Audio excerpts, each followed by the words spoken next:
안녕하세요. 오늘 AI에 대해 정말 재미있는 이야기를 하나 해볼까 하는데요. 오늘의 주제는 뭐랄까 되게 기묘한 역설에서 시작합니다. 바로 인공지능 모델이 너무 완벽해지려고 할 때 오히려 실패하게 된다는 이야기거든요. 아니 이게 대체 무슨 소리일까요? 지금부터 바로 파고 들어보죠.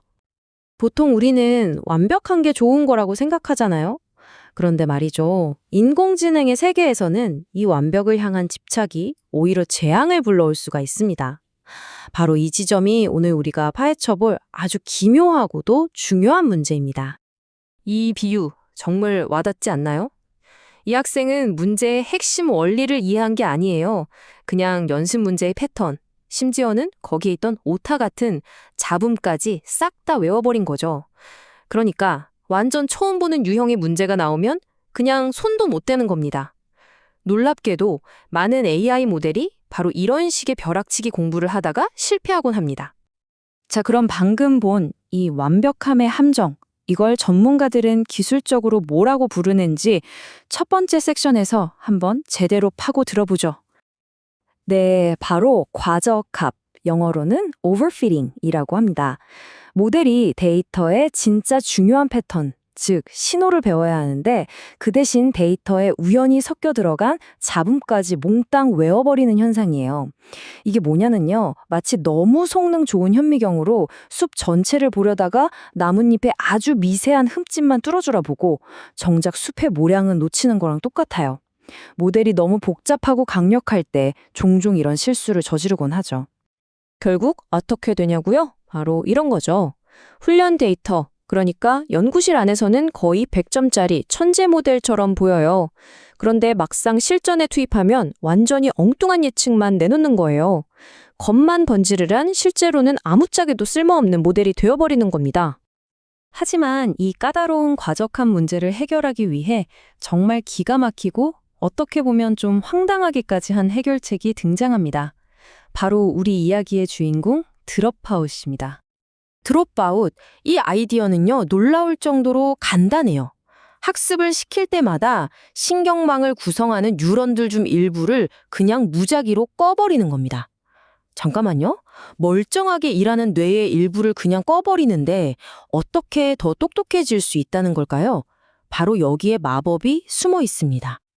네, 바로 이 질문. 일부러 약하게 만들어서 전체를 더 강하게 만든다. 이게 바로 드롭아웃의 핵심 철학인 겁니다. 정말 흥미로운 발상 아닌가요? 자, 그럼 이 모델을 일부러 약하게 만드는 과정이 대체 어떻게 돌아가는 건지 아주 재미있는 비유로 한번 설명해 드릴게요. 드롭아웃이 해결하려는 구체적인 문제는 바로 공적응이라는 현상입니다. 신경망 안의 뉴런들이 뭐랄까 서로 너무 친해지는 거예요. 너무 서로에게 의존하게 돼서 특정 뉴런 하나가 없으면 다른 뉴런들이 제 역할을 못하게 되는 상태를 말하는 거죠. 마치 항상 붙어 다니는 단짝 친구 같아서 혼자서는 아무것도 못하게 되는 것과 비슷합니다. 이 농구팀 비유를 보면 딱 감이 오실 거예요. 팀원들이 전부 한 명의 스타 플레이어한테만 패스하도록 훈련받았다고 쳐보세요. 그럼 그 에이스가 벤치에 앉는 순간 팀 전체가 그냥 속수무책으로 무너지는 거죠.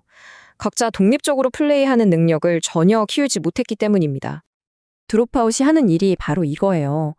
이 팀에다가 아주 특별한 규칙을 하나 도입하는 거죠. 매 플레이마다 선수 몇 명을 그냥 랜덤으로 벤치에 앉히는 겁니다. 그러면 코트 위에 남은 선수들은 더 이상 그 스타 플레이어한테만 의존할 수가 없겠죠? 스스로 돌파도 해야 하고 슛도 써야 하고 그러면서 각자 더 강하고 독립적인 능력을 키우게 되는 겁니다. 자, 이제 드롭아웃의 효과 뒤에 숨겨진 진짜 비밀을 파헤쳐볼 시간입니다. 이 부분이 정말 기가 막힙니다. 뉴런을 무작위로 끈다는 게 무슨 뜻이냐면요. 매번 훈련할 때마다 조금씩 다른 구조의 미니 신경망을 사용한다는 뜻이거든요. 다시 말해, 우리는 분명 하나의 모델만 훈련시키고 있는데 실제로는 그 안에서 수천, 수만 개의 서로 다른 미니 모델들이 동시에 훈련되는 것과 똑같은 효과를 그것도 거의 공짜로 얻는다는 겁니다. 와, 대단하죠? 네, 바로 이 숫자, 2의 n제곱. 이게 얼마나 어마어마한 거냐면요. 뉴런이 n개만 있어도 이의 n제곱만큼의 서로 다른 모델 조합이 가능하다는 뜻입니다. 이건 뭐 거의 천문학적인 숫자죠. 결국 드롭아웃은 수많은 전문가 집단의 의견을 종합해서 더 현명한 결정을 내리는 앙상블이라는 기법을 아주 효율적으로 해내는 셈입니다. 이게 얼마나 효율적인지 알려면 원래 있던 배깅이라는 기법이랑 비교해보면 딱 답이 나와요. 배깅은 실제로 여러 개의 독립적인 모델을 하나하나 다 만들어서 훈련시켜야 하거든요. 당연히 시간도 돈도 엄청나게 들죠. 하지만 드롭아웃은 하나의 모델 안에서 파라미터를 공유하면서 비슷한 효과를 내니까 훨씬 더 실용적이고 경제적인 겁니다. 자, 그럼 한번 정리해 볼까요? 이 똑똑한 무작위성이 대체 어떻게 더 스마트한 모델을 만들어내는지 그 원리를 딱 정리해 보겠습니다. 드롭아웃은요, 두 개의 다른 얼굴을 가지고 있다고 생각하시면 쉬워요.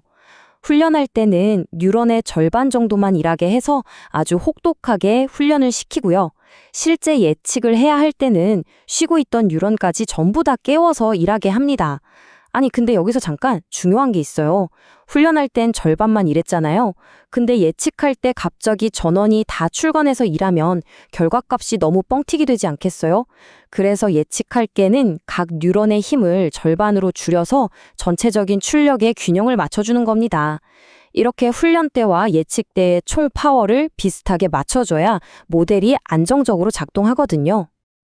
자, 그래서 핵심만 딱 짚어보면 이렇습니다.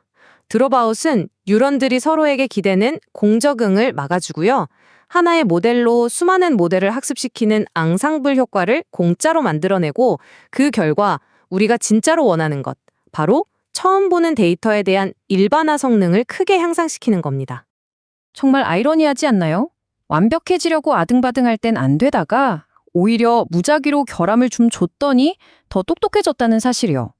어쩌면 우리 삶에서도 그리고 진정한 지능을 만드는 그 과정에서도 약간의 혼돈과 불확실성을 받아들이는 것이 더 높은 차원으로 나아가는 열쇠가 될지도 모르겠습니다.